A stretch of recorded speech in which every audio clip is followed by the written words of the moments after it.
This is sort of a setup. Y'all get it in with praise. And here, I need to preach. Come on, give God praise for music ministry. Musicians and singers, come on, y'all got to better than that.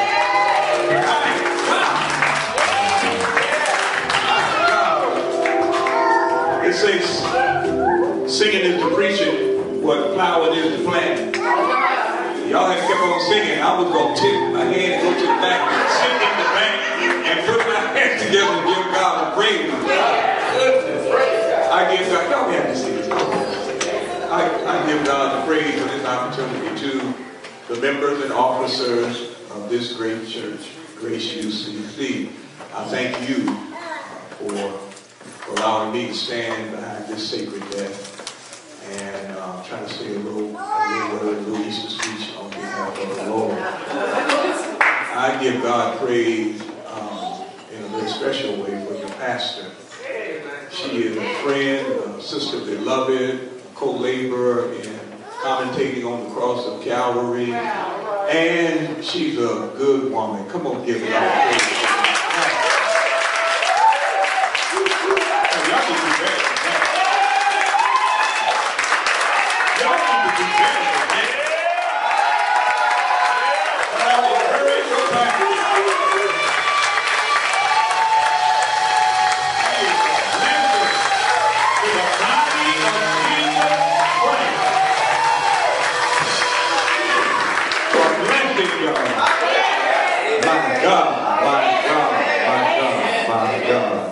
And then I see these familiar faces of folk who have traveled with me throughout the years. Deacon Bray and Ryan and this young lady here. Oh, she's a troublemaker. Because she troubled the devil on behalf of God. Reverend Anita, she was our intern last year and did an awesome job in our congregation. So I thank you all for being here. Deacon Bray is here, right? Amen, amen, amen. Well, I've been stalling because I watch your services on when you record them, and I watch your pastor preach, and I said, Lord have mercy. She asked me to come preach. After y'all get all this good preaching, there's no word. So I've been stalling, seeing how much time I can kill. Before I can say, the doors of the church are open.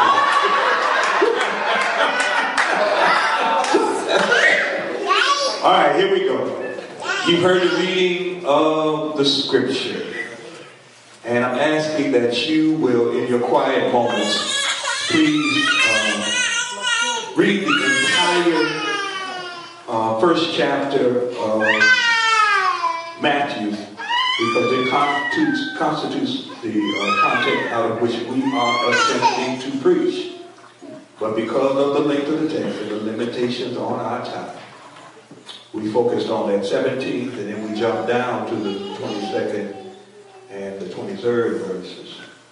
I'm reading the 22nd again. All this took place to fulfill what the Lord had said through the prophet. And then the 23rd verse, the virgin will conceive and give birth to a son. They will call him Emmanuel, which means God with us. Eternal God, let the words of my mouth and the meditation of my heart be found acceptable in thy sight, O Lord, my strength and my most blessed Redeemer. Amen. Amen. For the time that is mine, you heard the title of the sermon, God Friended Me. And as you heard your pastor comment, there's a new comedy drama series on CBS called God Friended Me. It is a simple but sublime show that I have found significant in surveying our spirituality in this season called Acting. It is, yes, one of my favorite shows also. For those who have never watched the show, just a brief synopsis is in order. The show features a young African-American man whose name in the show is Miles Finer, played by Brandon Michael Hall. And because of the tragic death of his mother in a car accident, he has turned to atheism. He has a podcast in the show where he talks about his atheism and why, to him, it is foolish to believe in a God. His father in the show, played by Joe Morton, is Reverend Arthur Finer, and he is a pastor. The relationship with he and his father as a result of the untimely death of his mother and his turn to atheism has caused their relationship to be tense and tricky. You see, a drunk driver, Miles Finer, told one of his friends in the show, he said, "A drunk driver took my mother from me, but religion took my father from me." You see, his father, after the death of his mother, even though it seemed like he was handling the death well as a pastor, you know pastors are not supposed to show that things get to them. You know pastors are not supposed to show that they get sad, they get sorrowful, they get grief-stricken. They're not supposed to show that they get hurt by stuff. They're always supposed to stand in the pulpit as if nothing ever gets to them because God got them. Well, his father in the show seemed to deal with the death of his wife well, but what really happened is he retreated into religion. He said, "A drunk driver took my mother, but religion took my father," because some people use religion to hide their hurt rather than heal from their hurt. Some people use religion to fake dealing with grief rather than facing what has caused the pain in order to fix it. You can't fix it if you won't face it. They end up also forsaking the ones close to them because of the facade of faith. Do you know that God can handle your anger? Do you know God can handle when you get upset with God? Did you know that God is God enough to deal with you when you get frustrated and mad at God because things don't turn out the way you think they ought to turn out? Do you know God is big and God enough to deal with them and still love you? Part of the problem in the show is the daddy has not dealt with the issues that come from the death of his wife, and he and his son relationship now fractured. The show is predicated on this young man, Miles Finer, receiving a friend request on Facebook from God, or as he thinks, someone pretending to be God. He reluctantly accepts the friend request and the Facebook page. He calls it the God account. Can I tell you, be careful what you post on Facebook? Yeah. God might be trolling through your page, see what you posting on your page. And immediately Miles starts receiving from the Facebook page, the God account, names of people, complete strangers, for him to contact, and he ends up discovering that he is able to help them through some very troubling circumstances and empowering them with a sense of hope. He still maintains his belief in atheism, but continues to play along with what he believes to be someone pretending to be God. But he finds a sense of peace and purpose in his ability to help complete strangers struggling in some painful predicaments. In fact, in one episode in the show, he points out that he's going to continue to go along with the God account because he has found this purpose, this joy in helping people. And he helps this Muslim man. At the end of the show, the Muslim man looks at him. And I got to tell you this story. The Muslim man looks at him and says, "This is the second time God has sent me a message."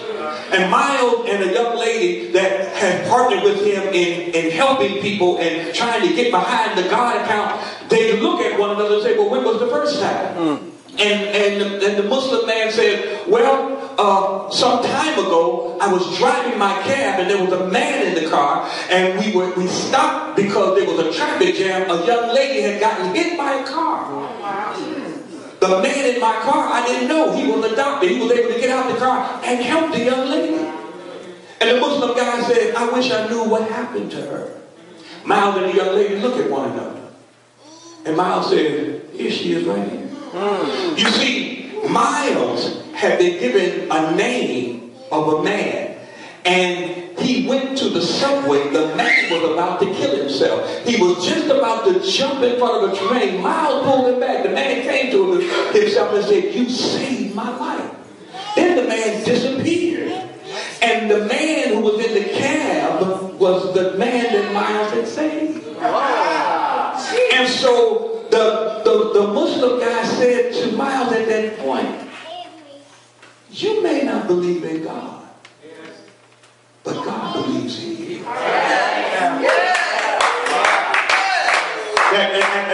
That was a brief synopsis. That for this Advent season, I would like to explore the arrival of Jesus by using this show and its premise as a lens to look through. I see an Advent season, and in the text for this morning, the title of the show, God Friended Me and God Friended You. This is to me one powerful meaning of the Advent or the arrival of Jesus, that God came to us first rather than we getting to God. Think about that. God friended me. Yes. For those who use social media, what if you got a friend request on Facebook from God or an account labeled God? What would you think? And more importantly, what would you do? Would you accept or would you reject? Does God using social media like Facebook, Twitter, Instagram, Snapchat, does it sound preposterous to you? Consider this. God has used a myriad of means to communicate God's message to God's men and women in the Bible. Let me give you a little bit of Bible to help you see that. In Exodus, God used a burning bush to turn the shepherd into a deliverer. That would have been preposterous in Moses' day. In Numbers, God used a donkey to deliver a message to the prophet. That would have been preposterous in Balaam's day. In the Gospel, God used a rooster to display to a disciple's cowardly denial, and God used a blinding light to knock a religious thug off his horse and turn him into a theologian. God has many ways to get in contact with God's people. There's a wonderful book by a guy by the name of Gary Chapman. It's called 5 Love Languages, and I use it when I do premarital counseling, trying to help couples understand that each person has at least 2 love languages, and if you're going to be in a relationship, you're going to be married to this person, you need to know at least 1 or 2 of that person's love language so you can really talk to them so they can feel appreciated, feel understood by you. Well, can I tell you something? Yes. God knows all 5 love languages. God can get to us. I'm telling you. And if God could use those means to communicate, then God could use social media to speak to someone God is trying to save. In the show God Friended Me, and in the meaning of Advent, the first thing I see of sagacious significance is that God initiated interaction with individuals on the earthly. In the show, God reached out to a young man who had turned away from God, turned his back on God, and turned on God by talking against God. But God still reached out to him.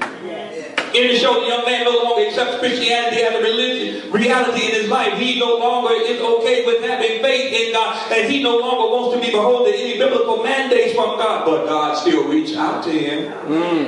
The young man rejects any notion of a relationship with Jesus Christ as Savior. He rejects any suggestion concerning religion, period. He rejects the existence of a such thing as God, supreme being, higher power, grand design, but God still reached out to him. Somebody's theology just got messed up right there. And in reaching out to him, God does not condemn him, God does not chastise him, and God does not try to convince him. God was just trying to reach him.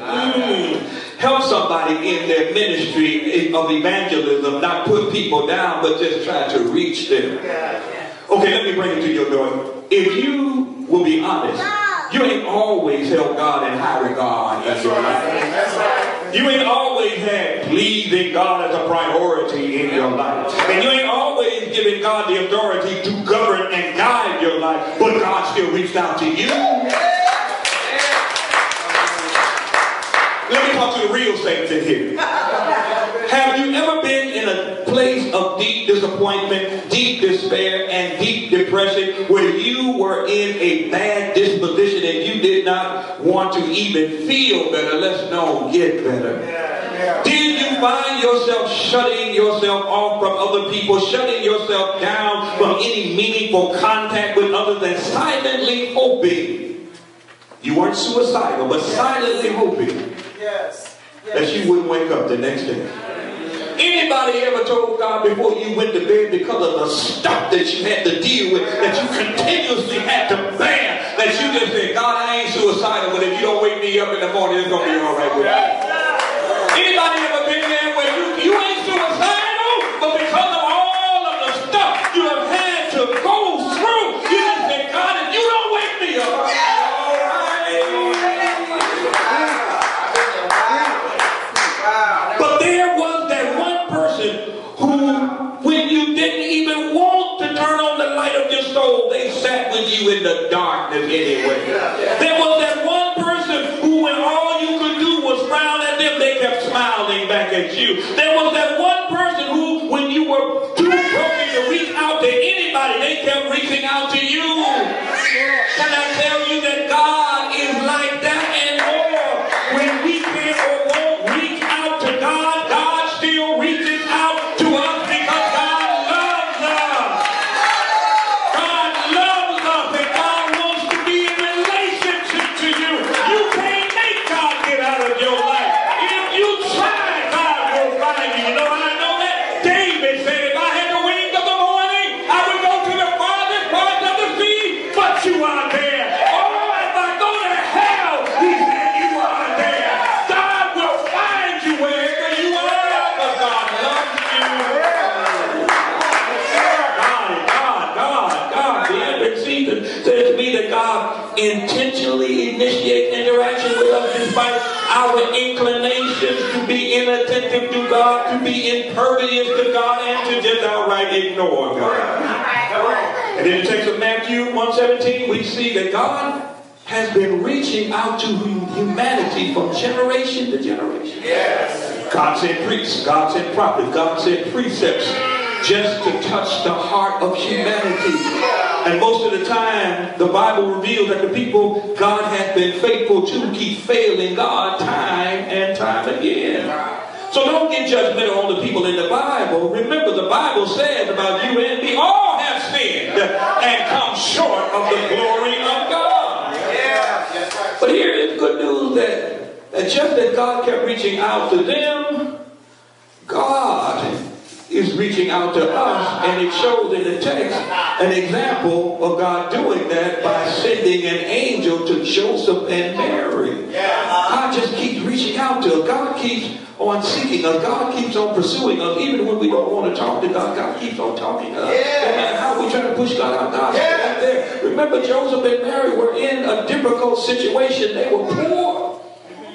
God was reaching out to them because God looks beyond our faults to see our needs. The Advent said to me that God friended us by initiating interaction with us despite our inclinations to ignore God. God reached out to these poor people. God didn't go to the palace. God went to the poorest of the poor. But secondly, may I suggest that God incorporated the elementary to incarnationally interface and identify with us, thereby experiencing our idiosyncrasy. Wow, that's some alliteration, ain't it? Let me say it again. Second point. God incorporated the elementary to incarnationally interface and identify with us, thereby experiencing our idiosyncrasies in humanity.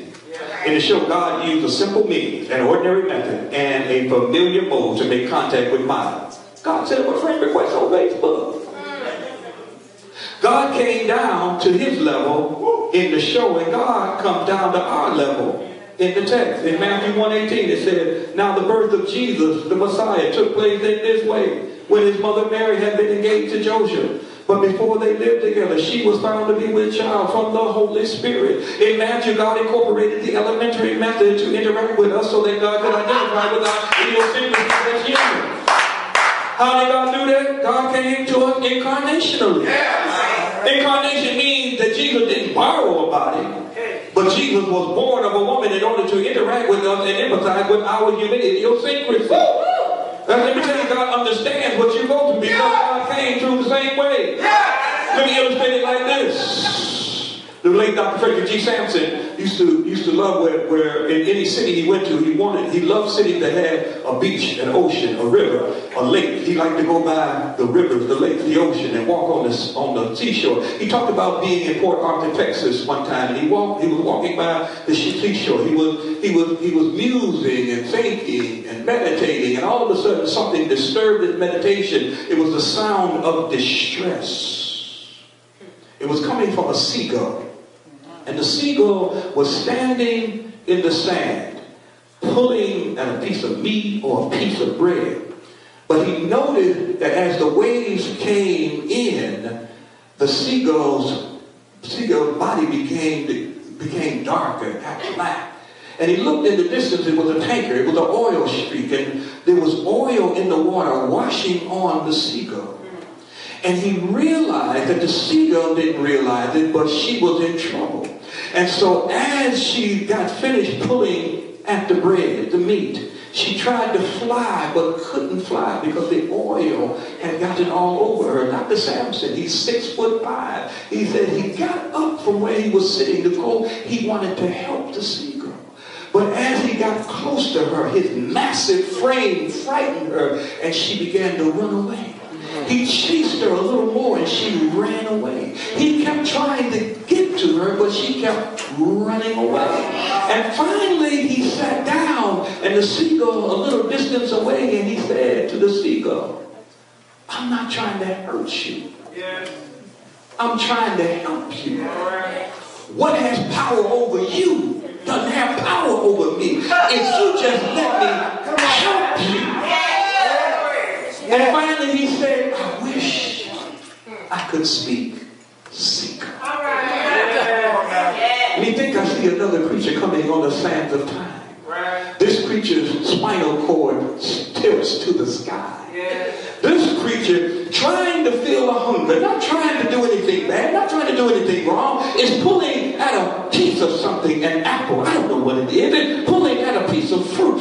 And God comes to this creature, and this creature keeps running away, not realizing that the waves of disobedience are washing over them. And God said to this creature, I wish I could speak human. And God says in God's divine wisdom, I have sent prophets, I have sent priests, I have sent my precepts, but I'm going myself. God said, I can speak human. And he came through 42 generations of the prophets, 14 generations from Abraham to David, 14 generations from David to the Babylonian exile, 14 generations from the Babylonian exile to Jesus Christ. God got off that 9-month gospel train in a barn in Bethlehem in the body of a brown-skinned baby just to communicate with you and with me. I love the God that we serve, because God understands, y'all. God got down on that level. Beloved, Jesus was born, and that means God understands all of our idiosyncrasy. You see, I couldn't have a Savior who didn't understand my suffering, y'all. God, through Jesus, became sorrow susceptible. God, through Jesus, became pain capable. God, through Jesus, became death eligible in his earthly life. Hebrews said we don't have a high priest who was not tempted in every way just like we are. Jesus Christ was tempted in every way, yet without sin. Therefore, you can come boldly to the throne of grace to receive mercy and grace in time of need, because God understands. God said Jesus knows all about our struggle. He will guide till the day is done. There's not a friend like the lowly Jesus. No, not one. No, not one. God understands our idiosyncrasy. God incorporated the elementary. God was born so that God could understand what we go through. But there's a blessing of a bonus. God incorporated the elementary, also elevated the elementary, and individuals most inhibited by institutional inequity to extraordinary importance in the eternal intentions of God. Come on, let me break it down like this. As a result of God being born, the birth of a child is elevated to the greatest miracle you could ever witness in life. All right. We take babies being born for granted. Right. Babies are born, yes, every minute somewhere in the world, and we take it as just a routine, a casual thing. But do you realize that every time a child is born, it is the greatest miracle you will ever see in your life? Because Jesus was born, that elevates the importance of birth, so that children being born are a blessing, not a burden. accident. Children born are a marvelous miracle and never a mistake. The advent of Jesus teaches us that there is no such thing as an illegitimate child. It don't matter what the marital status of the parents are. We got to stop that old foolishness. It don't matter whether they married or not. Joseph and Mary were not married. But Jesus was still born. And that also means that you cannot celebrate Trump, the birth of a baby in a manger, Republican Party, and support the mass incarceration of black and brown girls in the school to prison pipeline because of their zip codes and third-grade test score. You cannot celebrate the birth of Christ and separate children from their mothers because of your hypocritical racism concerning immigration and who you say are illegal. You cannot celebrate the advent of Jesus and tear gas mothers and their children seeking asylum at the border. Remember, another wicked ruler by the name of Herod ordered boy babies to be murdered after the birth of Jesus, and Joseph, Mary, and Jesus sought asylum in Egypt and were granted asylum. Egypt didn't build no walls. Egypt didn't send troops down to the border. Egypt didn't close the border or tear gas them and accepted them in. If you love the Lord, you can't do that. And speaking of Egypt, and Jesus being hid in Egypt, Jesus was able to be hid in Egypt because Jesus looked like the other Egyptian. Can I tell you that God being born as a black African to black African Jewish parents in a black African community, that God elevated the importance of people of African descent to a place of providential purpose in professing the faith of Jesus of Nazareth? Do you know who you are? Do you know where you come from? God came looking like you. Oh, and because a single teenage black girl delivered the word, Jesus, into the world, God elevated the position and prominence of women in general and black women in particular to preach and pastor God's word and God's people. Come on and give God the glory. God didn't say so much by just what God does that you can't build a Bible with it. I give God praise. The Advent flips the script on the phrase that has gone viral: when they go low, we go high. The Advent showed me that God went low so that we could go high.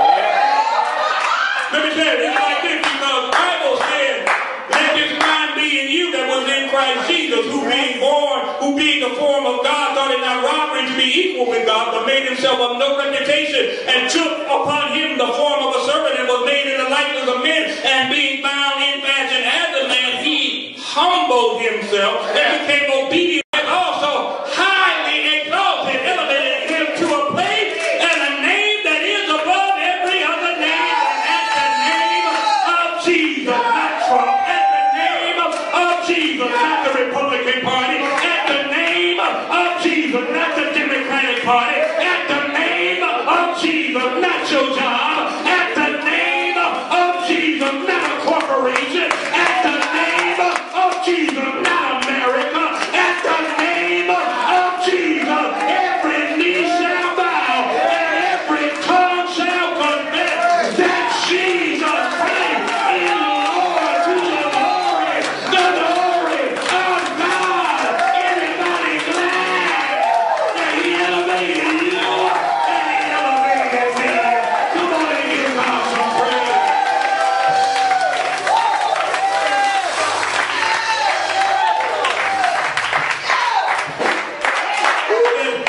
That leads me to my final lesson of the Advent season. God bringing us. And that is not only God initiating, not only God incorporating, but ultimately God established. Text says, the virgin will conceive and give birth to a son. They will call him Emmanuel. That means God with us. God friended me to establish the revelation that God is not just by our side, but God is on our side. A lot of people in life will tell you they by your side. Yeah. But they ain't on your side. Yeah. You better check the folk you hang out with. Check the folk in your crowd, in your crew, and in your clique. Because everybody by your side ain't necessarily on your side. But God came to show that not only am I by your side, but I'm on your side. He walks with me. He talks with me. He tells me I am his Lord. Anybody glad that God is on your side? Because if God be for you, then who can be against you? You already more than a conqueror. Give God some glory.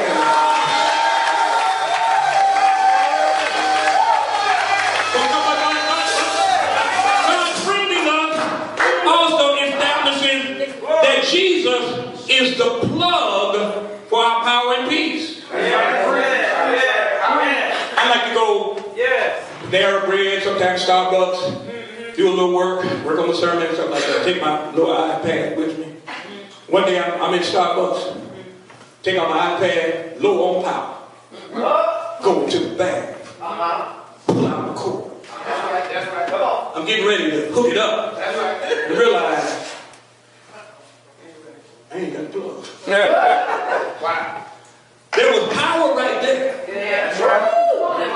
I had the cord, but I didn't have a plug.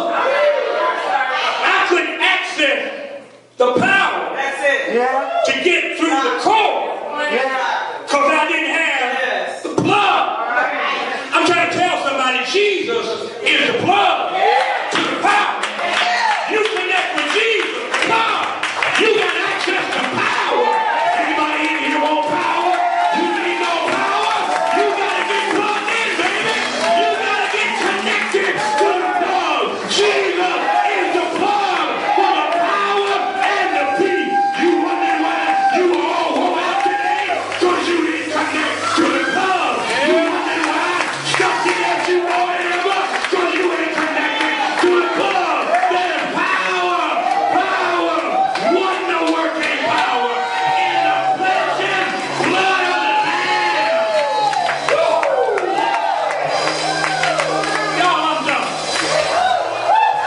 But I got one more. When God bringing us, it established that because of the Advent, we have a preview that should prompt our praise.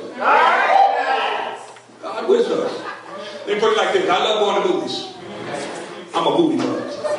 I like movies. I watch movies at home. I got Netflix, all that stuff. But there's something about going to the theater. I like going to the theater. Yeah. When I get in the theater, at some point, it's going to get dark. Yeah. Now, darkness has a negative connotation. I don't like the dark. I was driving one night and it's foggy and dark. It just disturbs me. Darkness signals dreadful foreboding, dire foreshadowing, and distressful forecasting. In a theater, it gets dark. But you know what? I'm on tiptoe expectation rather than tearful exasperation in the dark. I got my popcorn in the dark with a smile on my face. Eat my popcorn in a place where it's dark. I ought to be a little uncomfortable. I ought to be insecure, but I'm happy. I'm just got great expectations. You know why? Because in the dark they show previews.